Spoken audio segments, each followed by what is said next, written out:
गुरु भगवान को नमन है। देखिए, गुरु हमें समझा रहे हैं कि ज्ञान के द्वारा ही हमारी समझ डेवलप होती है। सत्संग सुनते हैं, जैसे भगवान कृष्ण ने अर्जुन को ज्ञान दिया युद्ध के मैदान में।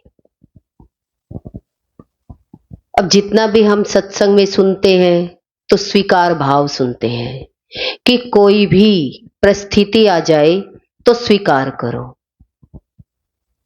तो हमने स्वीकार भाव को क्या समझा कि कुछ भी जीवन में, चाहे कोई व्यक्ति या वस्तु या परिस्थिति, तीनों प्रकार से हमारे सामने आती है, तो हम इन तीनों को स्वीकार करना शुरू कर देते हैं।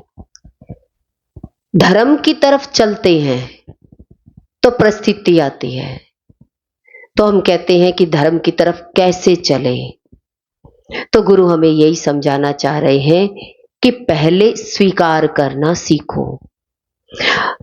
स्वीकार करने के लिए भारी आवरण सामने दिखाई देता है। सबसे पहले भारी परिस्थिति आती है।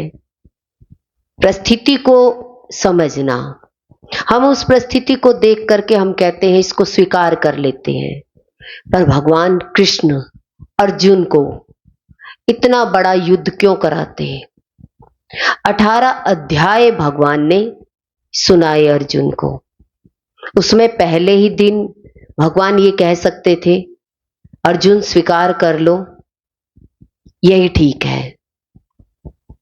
पर 18 अध्याय सुनाना, तो गुरु हमें कहते हैं कि पहले सत्संग के द्वारा ज्ञान को स्वीकार करना। हम सोचते हैं कि घर में जो भी प्रॉब्लम आती है उसको स्वीकार करना ही धर्म है। धर्म है जब गुरु ज्ञान दे, उस ज्ञान को हमें अपने जीवन में समझना और बाहरी परिस्थिति आती है उस पर लागू करना। ये नहीं कि परिस्थिति आई है तो सत्संग ही छोड़ दिया, धर्म ही छोड़ दिया। धर्म का मतलब होता है कि बाहर कितनी भी परिस्थिति आए, आपको समझ करके आगे बढ़ो, ना कि पीछे हट जाओ। युद्ध आए तो क्या होगा? पीछे हट जाओगे या युद्ध करोगे? अर्जुन के सामने युद्ध आया तो भगवान ने बड़ा युद्ध भी कराया। देखिए, सारे चाचे ताऊ गुरु धर्म के सामने सारे खड़े हैं और भगवान कृष्ण अर्जुन को क्या कह रहे हैं? अब तेरे को युद्ध करना है। ऐसे ही हमारे जीवन में बाहरी ग्रस्त की तरफ से भी परिस्थिति आती है जब हम धर्म की तरफ चलते हैं। किसी वस्तु के द्वारा, व्यक्ति के द्वारा सामने आती है और हमें उनको समझदारी से ही चलना है। तो ज्ञान से ही तो हमारी समझ खुलेगी। तो भारी आवरण में हम उस समझ डेवलप नहीं होती, तो हम कहते हैं जो भी आई उसको स्वीकार करो। तो पहले तो परिस्थिति बाहर की समझनी है और आगे बढ़ना है।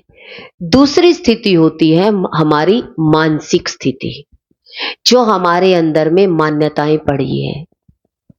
जब गुरु हमें मान्यता के द्वारा कुछ ज्ञान देते हैं कि कौन सा मान्य है, कौन सा अमान्य है। आपके मन में कोई विचार चल रहा है, इंद्रियों का विचार चल रहा है, इन विचारों को हमें पूरा करना है या नहीं करना है। पर हम विचारों को देख करके इसको पूरा करने में लग जाते हैं। विचार आ गया, वो निकलता नहीं है। बाहर की परिस्थिति से ही हमने उस मन स्थिति पर पक्का कर लिया। अब उसको कैसे निकाले? अब आपका मन परेशान करता है कि अब क्या करूं, इस बात को स्वीकार करूं या नहीं। अब मन पक्का होकर बैठ गया, ये मेरी अवस्था या ये मेरी परिस्थिति जो है, ये मुझे कैसे डील करनी है। देखो अपने मन को, चाहता क्या है ये? क्या मन बोध चाहता है? क्या मन बोध चाहता है? आत्मा की तरफ जाना चाहता है? अर्जुन नहीं चाह रहा था। अर्जुन बार बार दुख प्रकट कर रहा था। ऐसे ही हमारे जीवन में भी अनेक प्रकार की बाहर से परिस्थितियां आती है, हमारा भी मन खड़ा होकर के एक ही बात कहता है, बोध क्या क्या करेंगे जब जीवन में शरीर ही नहीं होंगे। कहते शरीर तो एक न एक दिन जाएगा ही, या तुम नहीं रहोगे या वो नहीं रहेंगे, पर बोध बताने वाला, बोध का ज्ञान देने वाला कौन है? आगे का पड़ाव कौन सिखाएगा, कौन बताएगा? जब जीवन से शरीर चला जाएगा उसके बारे में जानकारी कौन देगा? इसीलिए कहा इस शरीर के रहते, इस मन के रहते स्वीकार भाव भगवान की तरफ होना चाहिए। भगवान के वचनों को स्वीकार करें और उन वचनों को प्राप्त करके हम आगे बढ़ें। उसके लिए अगर धर्म के लिए युद्ध भी आ जाए और युद्ध से भी आगे बढ़े। देखिए युद्ध तो दोनों स्थिति में आता है, संसार में भी आता है, धर्म में भी आता है।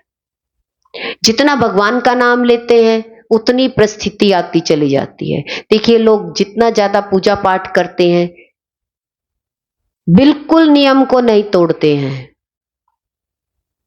तो कहते हैं ये तो शुरू से ही पैदा हुआ है, तब से भगवान का नाम ले रहा है, पर इसके जीवन से ना शारीरिक पीड़ा दूर हुई ना मानसिक पीड़ा दूर हुई। तो दूसरा व्यक्ति क्या समझेगा? अरे ऐसा धर्म किस काम का, ऐसी पूजा पाठ किस काम की, इतना ही दुख जीवन में आ रहा है। अच्छा बिना पूजा पाठ के क्या करोगे? क्या शरीर में कष्ट नहीं आएंगे? तब भी आएंगे। घर के काम करते करते भी कष्ट आते हैं, तो क्या उनका इलाज नहीं करते हो? शरीर का इलाज करते हैं। तो सत्संग सुने जीवन में, और सत्संग सुनते सुनते कोई परिस्थिति आ जाए तो आप धर्म की तरफ की हार होगी या अधर्म की? आप धर्म को छोड़ देंगे, आप क्या कहेंगे? फिर धर्म को प्लस क्यों करें? कहते अधर्म करते रहे, शरीर भाव में रहे, तब भी तो शरीर में इतनी परेशानी आई। पर आपने कभी ये नहीं कहा कि शरीर में इतनी परेशानी आ रही है, घर में इतना सब कुछ करने के बाद भी शरीर में इतनी प्रॉब्लम आ रही है, घर में इतने झगड़े आ रहे हैं, कभी नहीं सोचा। पर थोड़ा सा भगवान का नाम लेंगे तो भगवान का नाम स्वीकार नहीं होता, वही मान्यता आपको दुख देने लग जाती है, आप वैसे के वैसे हो जाते हैं। इसीलिए कहा कि धर्म की तरफ चलो तो गुरु के ज्ञान को डाइजेस्ट करो, गुरु के ज्ञान को स्वीकार करो। अब गुरु का ज्ञान बड़ा है, शरीर का तो अभ्यास 50 साल का कर लिया, और गुरु का अभ्यास कितने साल किया? गुरु के ज्ञान का अभ्यास कितना किया? गुरु ने बताया कि तुम आत्मा हो, शरीर नहीं हो, हमने कितना पक्का किया? तो मन पुरानी मान्यताओं को ला करके अपने आप को गुरु से हटा लेगा। देखिए भगवान कृष्ण ने अर्जुन को दिव्य नेत्र दिया, तब जाकर के वो ज्ञान सुना, उसने लायक बनाया, दिखाया पहले।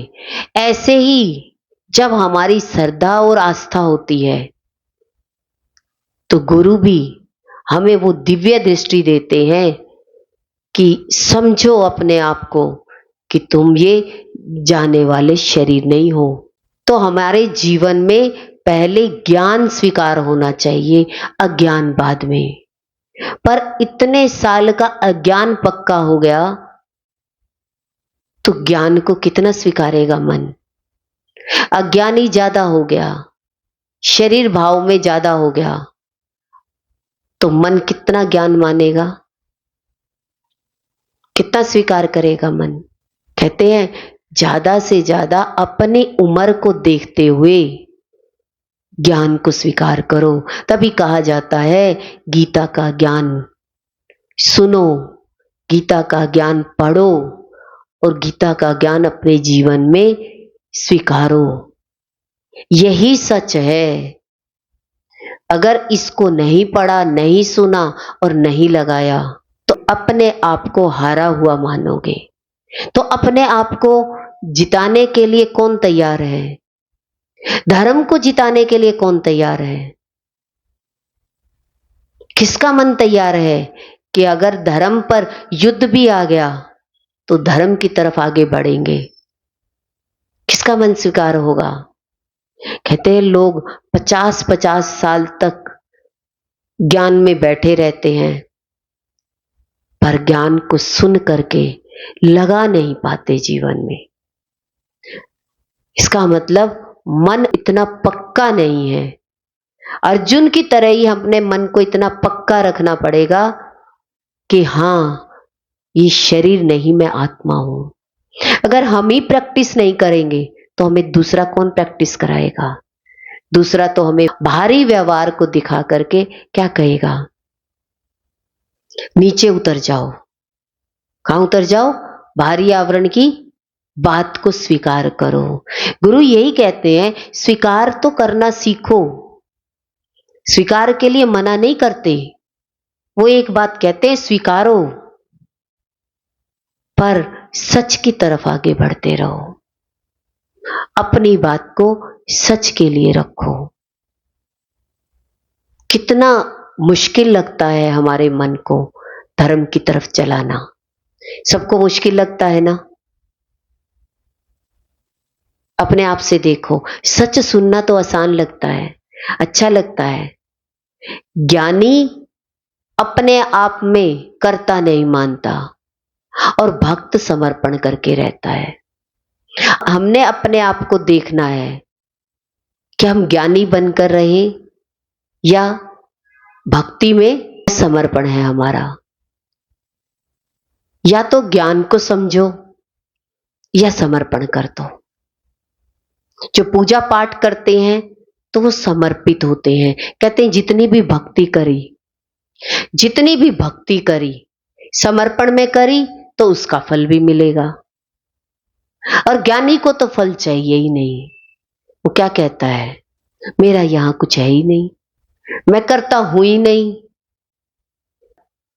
ये ब्रह्मांड की ऊर्जा है, ये चलाने वाली ब्रह्मांडीय ऊर्जा है। कहते हैं ना ऊपर वाला परमात्मा। क्यों कहते हैं ऊपर वाला परमात्मा? ऊपर वाला तो देख रहा है ना। कोई व्यक्ति किसी के बारे में कुछ बोलता है तो कहता ऊपर वाला देख रहा है, पर कभी ये नहीं सोचता कि दूसरे के बारे में बोलता है ऊपर वाला देख रहा है, तो किसके लिए बोल रहा है ऊपर वाला देख रहा है? भगवान देख रहा है। अपने बारे में कह रहा है या दूसरे के बारे में? अब यही तो ज्ञान नहीं है। मन अपने बारे में ही कह रहा है कि ऊपर वाला तुझे ही देख रहा है। किसको देख रहा है? किसको देख रहा है?